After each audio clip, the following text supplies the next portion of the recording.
Good morning વિદ્યાર્થી મિત્રો। આજે આપણે ધોરણ 10 વિષય સામાજિક વિજ્ઞાનમાં અર્થશાસ્ત્ર વિભાગનું ચેપ્ટર 15 જેનું નામ છે આર્થિક વિકાસ એના વિશે આજે આપણે અભ્યાસ કરીશું। પાઠની શરૂઆત કરીએ એ પહેલાં એની પ્રસ્તાવના બાંધીએ તો મિત્રો આપણે જાણીએ છીએ કે પ્રત્યેક વ્યક્તિની પ્રત્યેક સવાલ એ અલગ અલગ હોય છે। કેટલાક લોકો ભૌતિક સુખ સુવિધાથી ભરપૂર જીવન જીવે છે, પરંતુ વિશ્વની મોટા ભાગની વસ્તી એ જીવન અસ્તિત્વ ટકાવી રાખવા માટે એમ કે સંઘર્ષ કરતી હોય એવું જોવા મળે છે। તો આ ગરીબ તરીકે ઓળખાતા લોકો માટે ભૌતિક સુખ છે, સુવિધા કે આરામ એ એમના માટે કલ્પનાનો વિષય છે। તો આવી પરિસ્થિતિ કેવી રીતે ઉદ્ભવી, આ પરિસ્થિતિમાંથી બહાર કેવી રીતે નીકળવું જોઈએ વગેરે જેવા પ્રશ્નો આ પાઠની અંદર આપણે શીખવવાના છે। તો આપણે પ્રસ્તાવનાની અંદર જોયું કે આપણે રોજની સવાર તો એ દરેક વ્યક્તિ માટે અલગ અલગ હોય છે। કોઈ ગરીબ વ્યક્તિ હોય છે, કોઈ મધ્યમવર્ગીય વ્યક્તિ હોય છે, અથવા તો કોઈ ઊંચી આવક ધરાવતો વ્યક્તિ હોય છે। તો આ બધાની સવાર એ જુદી જુદી હોય છે, કારણ કે આવકની દ્રષ્ટિએ, સુવિધાની દ્રષ્ટિએ આપણે જોઈએ તો જે જીવતા હોય છે, ગરીબ વ્યક્તિ પોતાની જરૂરિયાત પૂરી કરવા માટે જીવન જીવતા હોય છે। તો આવી પરિસ્થિતિ કેમ ઉદ્ભવે છે, આ પરિસ્થિતિમાંથી આપણે બહાર કેવી રીતે નીકળવું જોઈએ, તો આ બધા પ્રશ્નો આપણે આ પાઠની અંદર જોઈશું। તો સૌપ્રથમ આવે છે આર્થિક વિકાસ એટલે કે ઇકોનોમિક ડેવલપમેન્ટ। તો આર્થિક વિકાસ એટલે શું? આજના આધુનિક યુગમાં વિશ્વનો પ્રત્યેક દેશ વિકાસ માટે પ્રયત્ન કરે છે। આપણે બધા જાણીએ જ છીએ કે આજનો કયો યુગ છે? આધુનિક યુગ છે। તો વિશ્વનો એમ કે પ્રત્યેક દેશ છે પોતાની પ્રગતિ માટે, પોતાનો વિકાસ થાય એટલા માટે પ્રયત્ન કરતો હોય છે। પરંતુ વિકાસ એ માત્ર આર્થિક જ નહીં, અનેક પાસા ધરાવતી સામાજિક પરિવર્તનની પ્રક્રિયા છે। તો કે આ વિકાસ એટલે માત્ર આર્થિક રીતે જ નહીં, પરંતુ એના અનેક પાસા ધરાવતી સામાજિક, આર્થિક, રાજકીય એ બધી જ પરિવર્તનની પ્રક્રિયા છે। હવે આર્થિક વિકાસ એ કોઈપણ દેશની રાષ્ટ્રીય આવકમાં થતો સતત વધારો દર્શાવે છે। હવે આર્થિક વિકાસ છે એ કોઈપણ દેશની જે રાષ્ટ્રીય આવક છે એમાં થતો સતત વધારો દર્શાવે છે। હવે આપણે આપણા ઘરની જ વાત કરી લઈએ તો આજથી 5 વર્ષ પહેલાં કે 10 વર્ષ પહેલાં આપણી જોડે જે કંઈ સુવિધાઓ હતી એમાં આજે વધારો થયો છે। તો એવી જ રીતે આર્થિક વિકાસ એ કોઈપણ દેશની રાષ્ટ્રીય આવકમાં થતો સતત વધારો દર્શાવે છે। હવે આર્થિક વિકાસ એટલે તો દેશની રાષ્ટ્રીય આવકમાં સતત વધારો થવો, દેશની માથાદીઠ આવકમાં વધારો થવો અને લોકોના જીવન ધોરણમાં સુધારો થવો। તો અહીંયા આપણે આર્થિક વિકાસ એટલે જોયું કે દેશની જે રાષ્ટ્રીય આવક છે એમાં સતત વધારો થવો। બીજી બાજુ જોઈએ તો દેશની માથાદીઠ આવક એટલે કે પ્રત્યેક વ્યક્તિની જે આવક છે, દેશમાં રહેનારા જે પ્રત્યેક વ્યક્તિની આવક છે એમાં પણ વધારો થવો અને દેશમાં જે રહેનારા લોકો છે એમના જીવન ધોરણની અંદર સુધારો થવો, એટલે આપણે કહીશું આર્થિક વિકાસ। હવે આ બાબતને આર્થિક વિકાસ કહેવામાં આવે છે। તો આ બધી જે બાબતો છે એને શું કહેવામાં આવે છે? આર્થિક વિકાસ। હવે દેશની કુલ આવકને રાષ્ટ્રીય આવક પણ કહેવામાં આવે છે। એવી જ રીતે દેશની જે કુલ આવક છે એને પણ રાષ્ટ્રીય આવક કહેવામાં આવે છે। હવે જે દેશની કુલ રાષ્ટ્રીય આવકને દેશની કુલ વસ્તી વડે ભાગવાથી જે માથાદીઠ આવક પ્રાપ્ત થાય છે। હવે આ વ્યાખ્યા બને છે માથાદીઠ આવક ક્યારે પ્રાપ્ત થાય છે? તો દેશની કુલ રાષ્ટ્રીય આવકને દેશની કુલ વસ્તી વડે ભાગવાથી માથાદીઠ આવક આપણને પ્રાપ્ત થાય છે। જ્યારે જીવન ધોરણમાં લોકોને પ્રાપ્ત થતી સગવડો જેવી કે અનાજ, કપડાં, શિક્ષણ, આરોગ્ય, વાહન વ્યવહારની સુવિધા અને રહેઠાણની સુવિધાનો પણ સમાવેશ થાય છે। તો આપણે જીવન જરૂરિયાત કે જીવન ધોરણમાં લોકોને જે પ્રાપ્ત થતી સગવડો, તો આપણને જે પ્રાપ્ત થતી સગવડો શું છે કે અનાજ છે, કપડાં, આરોગ્ય, વાહન વ્યવહારની સુવિધા, રહેઠાણની સુવિધાઓ, આ બધાનો સમાવેશ થાય છે। ભારતમાં આઝાદી પછી રાષ્ટ્રીય આવક અને માથાદીઠ આવકમાં વધારો થવાથી અનાજ, કપડાં, વીજળી, શિક્ષણ, આરોગ્ય, રહેઠાણ વગેરે સેવાઓના વપરાશ અને સુવિધામાં પણ વધારો થયો છે. કે આપણને જ્યારે આઝાદી મળી એના પછી જે આપણી ભારતની રાષ્ટ્રીય આવક છે અને માથાદીઠ આવકમાં પણ વધારો થતો જોવા મળે છે. તેથી આપણને એમાં વધારો થતો જોવા મળ્યો એટલે અનાજ, કપડાં, વીજળી, શિક્ષણ, આરોગ્ય, રહેઠાણ વગેરે સેવાઓના એમ કે વપરાશ અને સુવિધામાં પણ વધારો થયો. અગાઉની સરખામણીમાં ઉપરોક્ત જરૂરિયાતો વધુ સારી રીતે સંતોષાય છે. આથી કહી શકાય કે ભારતમાં આર્થિક વિકાસ થઈ રહ્યો છે. હવે આપણે અગાઉની સરખામણી કરી તો અગાઉની સરખામણી કરતાં ઉપરોક્ત જે જરૂરિયાતો છે એ વધુ સારી રીતે અત્યારે આપણે સંતોષી શકીએ છીએ. આથી આપણે કહી શકાય કે ભારતમાં આર્થિક વિકાસ થઈ રહ્યો છે. તો આપણે મિત્રો આર્થિક વિકાસ અને આર્થિક વિકાસ એટલે શું એના વિશે જોયું. હવે આપણે અહીંયા નીચે એક નોંધ આપેલી છે કે ભારતની રાષ્ટ્રીય આવક. તો અહીંયા ભારતની રાષ્ટ્રીય આવક જીડીપી પ્રમાણે 2011-12 જોઈએ અને 2015-16 ભાવોએ તો એમાં 87,36,039 કરોડ હતી અને જે વધીને 2015-16 તો 1,35,67,192 કરોડ થઈ હતી. હવે આપણે જોઈએ આર્થિક વૃદ્ધિ અને આર્થિક વિકાસ. તો આ બંને વચ્ચે તફાવત છે. તો આર્થિક વૃદ્ધિ અને આર્થિક વિકાસ. સામાન્ય રીતે આર્થિક વૃદ્ધિ અને આર્થિક વિકાસ એ બંને શબ્દો એમ કે વધારો દર્શાવે છે.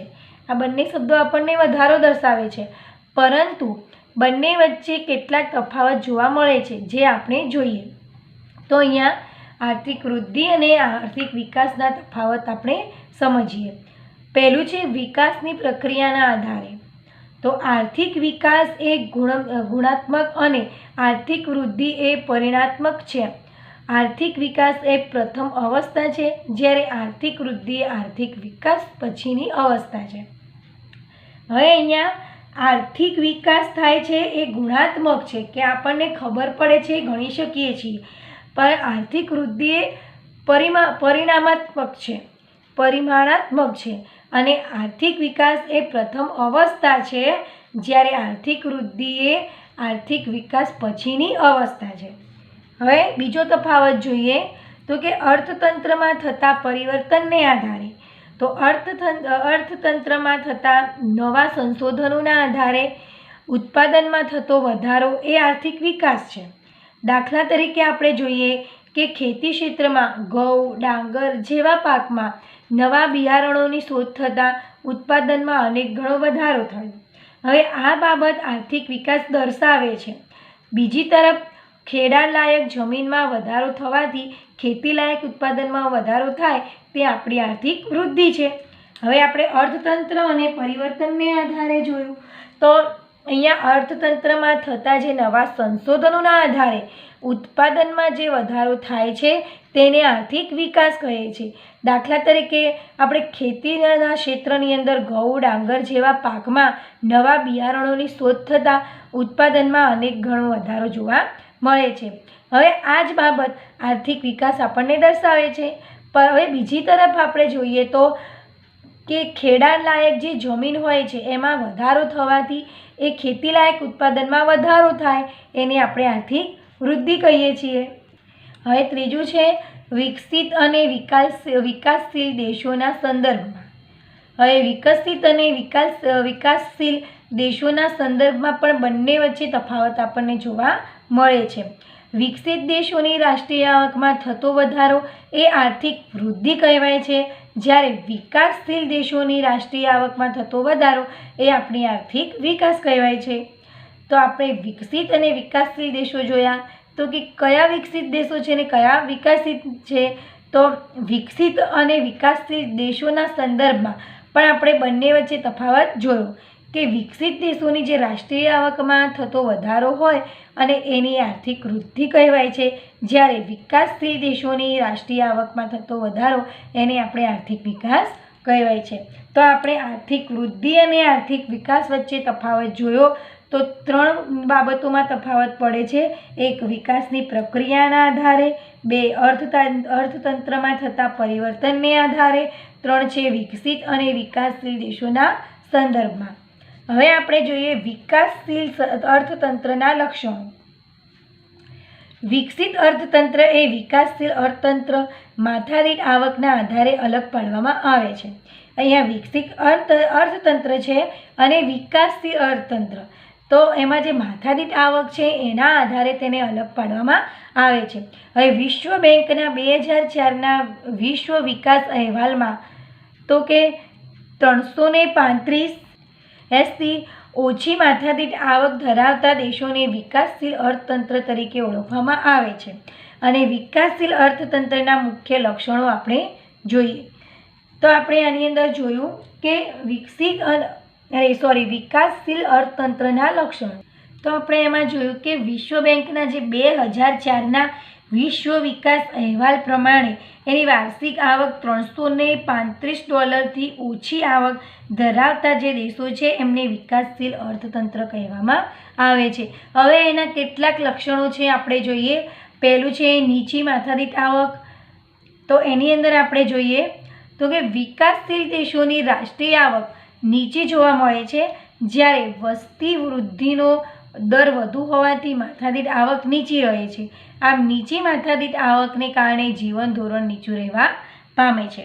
તો અહીંયા આપણે નીચી માથાદીઠ આવકમાં જોયું કે જે વિકાસશીલ દેશોની રાષ્ટ્રીય આવક છે એ આપણને નીચી જોવા મળે છે, કારણ કે જ્યારે વસ્તી વૃદ્ધિનો દર વધુ હોવાથી તેની માથાદીઠ આવક કેવી થઈ જાય છે? નીચી રહે છે. કારણ કે વસ્તીનો ત્યાં વધારો થાય છે ત્યારે એની માથાદીઠ આવક નીચી જાય છે. આમ નીચી માથાદીઠ આવકને કારણે જીવન ધોરણ પણ નીચું જોવા આપણને મળે છે, એટલે કે જીવન ધોરણ નીચું રહેવા પામે છે. હવે બીજો નંબર છે વસ્તી વૃદ્ધિ. તો વિકાસશીલ રાષ્ટ્રોમાં વસ્તી વધારો વધુ જોવા મળે છે, તો આવા દેશોમાં વસ્તી વૃદ્ધિનો દર કેટલા ટકા છે? 2% અથવા તો તેનાથી પણ વધુ જોવા મળે છે. તો આપણે આગળ જોયું કે નીચી માથાદીઠ આવકની અંદર કે વસ્તીની વૃદ્ધિને કારણે જે માથાદીઠ આવક છે નીચી જાય છે, અને નીચી માથાદીઠ આવકને કારણે જીવન ધોરણ પણ નીચું રહેવા પામે છે. તો એ વસ્તી વૃદ્ધિ જોઈએ તો વિકાસશીલ રાષ્ટ્રોની અંદર આપણે વસ્તી વધારો વધુ જોવા મળે છે, તો કે આવા દેશોમાં પણ વસ્તી વૃદ્ધિનો દર છે એ 2% અથવા તો તેનાથી પણ વધુ જોવા મળે છે. હવે કૃષિ ક્ષેત્ર પર અવલંબન. વિકાસશીલ રાષ્ટ્રોમાં ખેતી એ મુખ્ય આર્થિક પ્રવૃત્તિ હોય છે, કે જે વિકાસશીલ રાષ્ટ્રો છે એમના માટે એમની આર્થિક પ્રવૃત્તિ કઈ છે? તો ખેતી છે. તો ખેતી એમના માટે મુખ્ય આર્થિક પ્રવૃત્તિ ગણાય છે. અને દેશના જે 60% કરતાં પણ વધુ લોકો છે એમની રોજગારી માટે એ ખેતી પર જ પણ આધારિત હોય છે. એટલે કે દેશની રાષ્ટ્રીય આવકમાં પણ ખેતીનો ફાળો એ 25%ની આસપાસ હોય છે. તો આપણે કૃષિ ક્ષેત્ર પર અવલંબન જોયું, તો કે જે વિકાસશીલ રાષ્ટ્રો છે તો એ એમની જે આર્થિક પ્રવૃત્તિ છે તેના ઉપર હોય છે, તો કે ખેતી ઉપર હોય છે. આમ દેશના જે 60% લોકો 60% પણ કરતાં પણ વધુ લોકો એમની રોજગારી શેના દ્વારા મેળવે છે? તો ખેતી દ્વારા. તો એમની રોજગારી માટે ખેતી પર આધાર હોય છે, એટલે કે દેશની રાષ્ટ્રીય આવકમાં પણ ખેતીનો ફાળો 25%ની આસપાસ રહે છે. હવે જોઈએ આવકની વહેંચણીની અસમાનતા. તો વિકાસશીલ રાષ્ટ્રોમાં આવક તથા ઉત્પાદનમાં સાધનોની વહેંચણીમાં અસમાનતા જોવા મળે છે. તો આ અસમાનતા એ ગ્રામીણ અને શહેરી બંને વિસ્તારોમાં જોવા મળે છે. દેશના ટોચના જે 20% ધનિક લોકો એ રાષ્ટ્રીય આવકનો 40% હિસ્સો ધરાવતા હોય, અને તળિયાના 20% ગરીબ લોકો એ રાષ્ટ્રીય આવકનો 10% હિસ્સો ધરાવતા હોય છે. આ વિકાસશીલ રાષ્ટ્રોમાં આવક અને સંપત્તિનું કેન્દ્રીકરણ એ ધનિક લોકોમાં થયેલું જોવા મળે છે. આપણે જાણીએ છીએ કે આવકની વહેંચણીમાં શું છે? અસમાનતા છે. કે જે વિકાસશીલ રાષ્ટ્રો છે તો એમની આવક તથા એમના ઉત્પાદનમાં સાધનોની વહેંચણીમાં આપણે જોઈએ તો અસમાનતા જોવા મળે છે. કારણ કે આ અસમાનતા છે એ ગ્રામીણ અને શહેરી બંને વિસ્તારોમાં જોવા મળે છે. કે દેશના જે ટોચના જે 20% ધનિક લોકો છે એ રાષ્ટ્રીય આવકનો 40% હિસ્સો ધરાવતા હોય છે, જ્યારે જે તળિયાના 20% ગરીબ લોકો છે તો એ રાષ્ટ્રીય આવકના જો 10% જ હિસ્સો ધરાવતા હોય છે. આમ વિકાસશીલ રાષ્ટ્રોમાં આવક અને સંપત્તિ એ કેન્દ્રીકરણ ધનિક લોકોમાં થયેલું જોવા મળે છે. હવે 5મો નંબર છે બેરોજગારી. બેરોજગારી એ વિકાસશીલ દેશોનું મહત્વનું લક્ષણ ગણી શકાય. તો કે આ દેશોમાં બેરોજગારીનું પ્રમાણ કુલ શ્રમિકોના 3% કરતાં વધુ હોય છે. આ દેશોમાં બેરોજગારી જુદા જુદા સ્વરૂપે જેવી કે મોસમી બેરોજગારી, છુપી બેરોજગારી, ઔદ્યોગિક બેરોજગારી વગેરે જોવા મળે છે. તો જે બેરોજગારી લાંબા ગાળાની હોય છે, તો બેરોજગારીની અંદર આપણે જોયું કે જે વિકાસશીલ રાષ્ટ્રો હોય છે તો એની અંદર જે ખેતી પર આધારિત એમ કે સંખ્યા વધારે હોય છે ત્યાં કે લોકોનો આધાર ખેતી પર હોય છે. તો એમાં આપણે જોયું તો જે રાષ્ટ્રીય આવકનો જે 10% હિસ્સો છે એ જ માત્ર ગરીબ લોકોના ફાળે જાય છે, એટલે કે બેરોજગારીનું પ્રમાણ વધે છે. તો હવે બેરોજગારી એ વિકાસશીલ દેશનું મહત્વનું લક્ષણ ગણી શકાય. આમ આ દેશોમાં જે બેરોજગારીનું પ્રમાણ છે એ કુલ શ્રમિક લોકોના 3% કરતાં વધુ હોય છે. એટલે કે આ દેશોમાં બેરોજગારી એ જુદા જુદા સ્વરૂપે હોય છે, જેવી કે મોસમી બેરોજગારી છે, છુપી બેરોજગારી છે, ઔદ્યોગિક બેરોજગારી છે વગેરે જોવા આપણને મળે છે. અને જે બેરોજગારી એ લાંબા ગાળા સુધી હોય છે. હવે આપણે ગરીબી જોઈએ. તો ગરીબી એ વિકાસશીલ રાષ્ટ્રનું લક્ષણ છે, આપણે ઉપર જોયું છે. તો જે લોકો પોતાની પ્રાથમિક જરૂરિયાતો જેવી કે અનાજ, કપડાં, રહેઠાણ, શિક્ષણ અને આરોગ્ય વગેરે સંતોષી શકતા ન હોય તેને ગરીબ ગણવામાં આવે છે. હવે વિકાસશીલ દેશોમાં આવા લોકોનું પ્રમાણ લગભગ કુલ વસ્તીના 3 ભાગ જેટલું હોય છે. તો અહીંયા ગરીબની વ્યાખ્યા બની જાય છે. તો આપણે આગળ જોઈએ કે અહીંયા ગરીબી બતાવી છે. તો કે ગરીબી એ વિકાસશીલ રાષ્ટ્રનું લક્ષણ જ ગણાય છે. અને જે લોકો પોતાની પ્રાથમિક જરૂરિયાતો જેવી કે અનાજ, કપડાં, રહેઠાણ, શિક્ષણ અને આરોગ્ય વગેરે સંતોષી શકતા ન હોય તેને કેવા ગણવામાં આવે છે? ગરીબ ગણવામાં આવે છે. આમ વિકાસશીલ દેશોમાં આવા લોકોનું પ્રમાણ છે એ લગભગ જે કુલ વસ્તી છે એના 3 ભાગ જેટલું હોય છે. હવે આપણે જોઈએ દ્વિમુખી અર્થતંત્ર. વિકાસશીલ દેશોમાં અર્થતંત્રનું સ્વરૂપ કેવું છે? દ્વિમુખી પ્રવર્તે છે કે એક બાજુ ગ્રામ્ય વિસ્તારમાં પ્રછાત ખેત પદ્ધતિ, જૂની પુરાણી યંત્ર સામગ્રી, રૂઢિચુસ્ત સામાજિક માળખું, ઓછું ઉત્પાદન જોવા મળે છે. જ્યારે બીજી બાજુ શહેરી ક્ષેત્રમાં જોઈએ તો આધુનિક ઉદ્યોગો, નવી ઉત્પાદન પદ્ધતિ, આધુનિક યંત્રો તેમજ વૈભવી જીવનશૈલી જોવા મળે છે. તો આપણને દ્વિમુખી અર્થતંત્ર છે. તો કે વિકાસશીલ દેશોમાં અર્થતંત્રનું સ્વરૂપ કેવું છે? દ્વિમુખી. તો કેવી રીતે? તો કે એક બાજુ ગ્રામીણ વિસ્તાર છે તો એક બાજુ શહેરી વિસ્તાર છે. તો અહીંયા ગ્રામીણ વિસ્તારમાં જે પછાતમાં ખેતી પદ્ધતિ, જૂનવાણી વિચારો છે, જૂની પુરાણી યંત્ર સામગ્રી વાપરવી, પછી રૂઢિચુસ્ત વિચારસરણી, સામાજિક માળખું, ઓછું ઉત્પાદન ક્યાં જોવા મળે છે? ગ્રામીણ વિસ્તારોમાં, એમ કે જે પછાત વર્ગ છે એમાં. જ્યારે બીજી તરફ આપણે નજર કરીએ તો શહેરોમાં, તો શહેરી ક્ષેત્રોની અંદર આધુનિક ઉદ્યોગો વિકસ્યા, નવી ઉત્પાદન પદ્ધતિ વિકસી, આધુનિક યંત્રોનો વિકાસ થયો. આમ એ લોકોની અંદર વૈભવી જીવનશૈલી જોવા મળે છે. હવે 8મો નંબર છે પાયાની અપર્યાપ્ત સેવાઓ. વિકાસ માટે અનિવાર્ય પાયાની સેવાઓ જેવી કે શિક્ષણ, વાહન વ્યવહાર, સંદેશા વ્યવહાર, વીજળી, આરોગ્ય, બેન્કિંગ વગેરેનો આવા અર્થતંત્રમાં ઓછો વિકાસ જોવા મળે છે, જે દેશના વિકાસ માટે અવરોધક બને છે.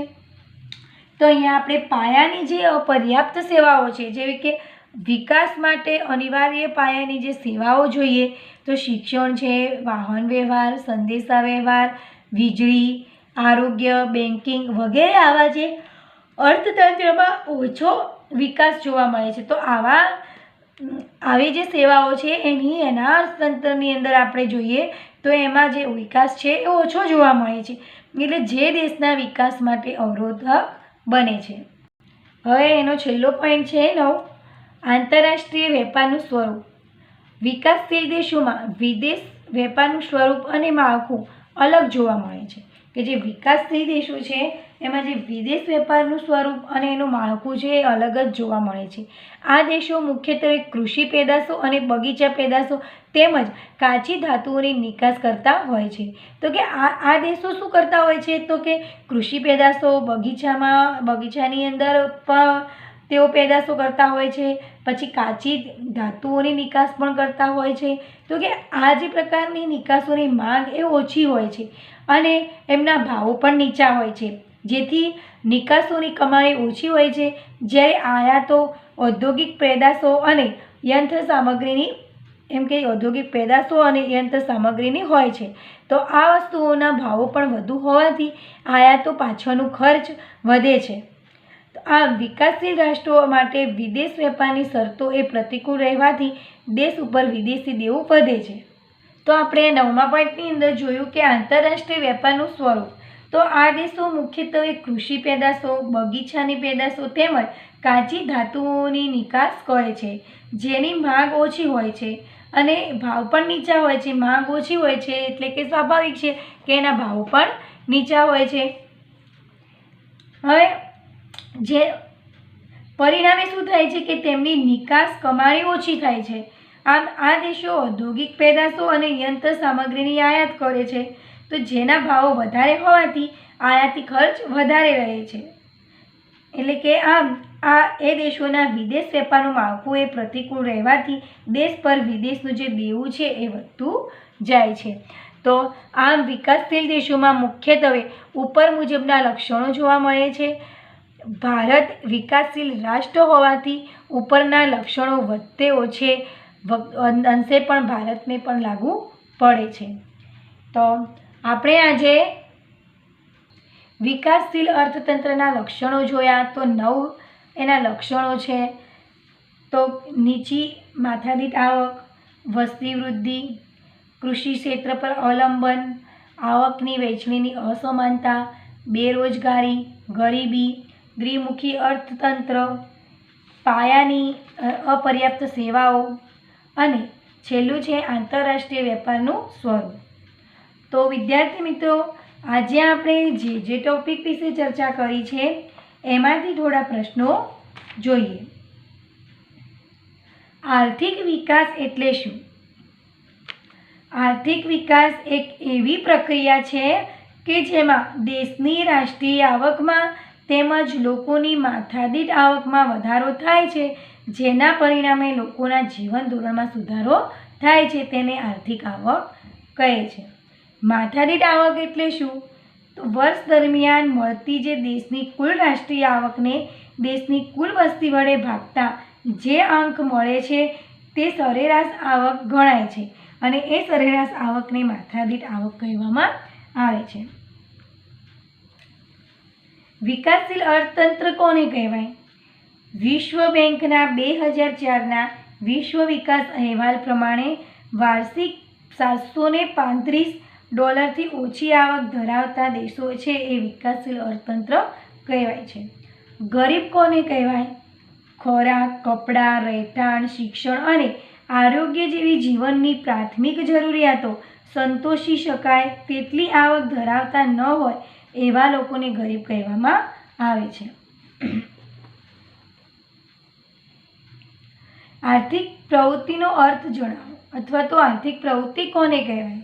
જે ચીજવસ્તુઓ કે સેવાઓના વિનિમય દ્વારા આવક મેળવવાની કે ખર્ચવાની પ્રવૃત્તિને આર્થિક પ્રવૃત્તિ કહીએ છીએ. દાખલા તરીકે ખેડૂત, કારીગર, વેપારી, શિક્ષણ, ડૉક્ટર, વકીલ, ઇજનેર વગેરે પ્રવૃત્તિને આર્થિક પ્રવૃત્તિ કહેવામાં આવે છે. વિકાસશીલ દેશોમાં કયા પ્રકારનું અર્થતંત્ર પ્રવર્તે છે? તો આ દેશોમાં ગ્રામીણ વિસ્તારોમાં પછાત ખેતી, જૂની યંત્ર સામગ્રી, પછાત અને રૂઢિચુસ્ત સામાજિક માળખું, ઓછું ઉત્પાદન, ગરીબી, બેરોજગારી વગેરે પ્રવર્તે છે. જ્યારે શહેરી વિસ્તારોમાં આધુનિક ઉદ્યોગો, નવી ઉત્પાદન પદ્ધતિ, આધુનિક યંત્રો, આધુનિક વૈભવી જીવનશૈલી વગેરે પણ જોવા મળે છે. તો વિદ્યાર્થી મિત્રો, આજનો અભ્યાસ આપણે આટલા સુધી સીમિત રાખીએ છીએ. નેક્સ્ટ હવે આર્થિક અને બિનઆર્થિક પ્રવૃત્તિઓ જોઈશું. એમાં ભારતીય અર્થકારણનું માળખું, તો પ્રાથમિક ક્ષેત્ર, માધ્યમિક ક્ષેત્ર, સેવા ક્ષેત્ર, એના વિશે આપણે ચર્ચા કરીશું. Thank you.